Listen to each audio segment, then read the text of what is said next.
बिटि निउस चेनेलाव गासैखौबो बरायबाय। आंनि चेनेलखौ साबस्क्राइब खालायदो आरो बे खाथिनि बेल आइकन बेलखौबो थुनानै होदो जाहाथे मोजां भिडिअ थाबनो सौहैनाय बायदि।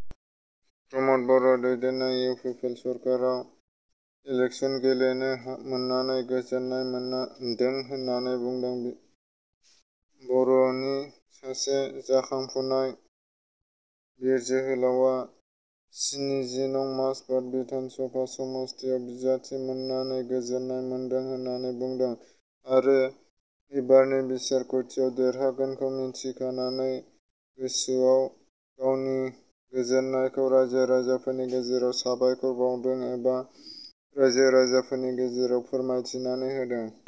धेमाजि जिल्लानि 144 नं बिधान सभा बिसायख'थिनि थाखाय भबानि बर' बिथाङा नमिनेसन थिसनबाय। खौरांगिरिनि सिगाङाव फोरमायदि बिथाङा भबानि बर'आ 144 नं धेमाजि जिल्ला आइजो दोलोनिफ्राय बिजाथि उथ्रिनो हागोना रोखा होननानै फोरमायथिबाय आरो बिनि थाखायनो बिथाङा देरहायोबा आइजो माहारिखौ जौगाहोनायनि थाखाय गोबां खामानि मावगोन एबा रायजो-राजानि जौगानायनि थाखाय रायजो-राजा हारिनि थाखाय खामानि मावनो थाखाय बिथाङा गोबां खामानि मावनांगौनि थाखाय बिथाङा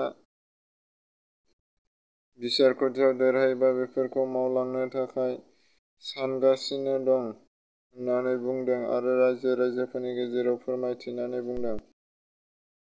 निउटन के. बसुमतारी बिथाङा आबै-आबौ आरो आं होननाय बिजाब गांसे सुजुनानै 2020 मायथाइयाव लाइमोन साहित्य एकादेमि बान्थाखौ मोननो हादों। बिथाङा बर' हारिनि थाखाय माखासे बर'नि थुनलाइफोराव बिहोमा होनायनि थाखाय बिथाङा बर'नि थाखाय माखासे लिरबिदां लिरनायनि थाखाय बिथाङा बान्थाखौ देरहानो हादों। मिरु आरो बाक्सा जिल्लानि दुलाराय बर' फरायसा आफाद आरो तामुलपुर दुलाराय बर' फरायसा आफादनि हेफाजाबाव खाम दामनाय, सिफुं सुनाय, सेरजा हुनाय आरो बैसागु मोसानाय हारिमु मावबादा खुंफुंदों। बेखौ बर' हारिनि थाखाय मोनसे सिनायथि बेयो। बेखायनो बेखौ बोसोरफ्रोमबो खुंफुङो जायगा जायगा। बेनि थाखायनो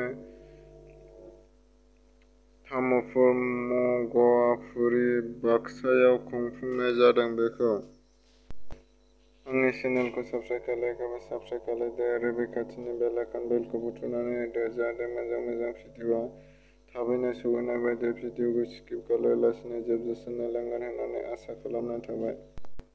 राकेश ब्रह्मआ हाग्रामा महिलारीखौ बुंदों जे सिगांनिफ्रायनो मिथिंगायारि सम्पदफोरखौ फारि फारि फोजोबस्रांबोगासिनो दं होननानै बुंदों। बिथां राकेश ब्रह्म बिथाङा बे बाथ्राखौ बुंनानै होदों।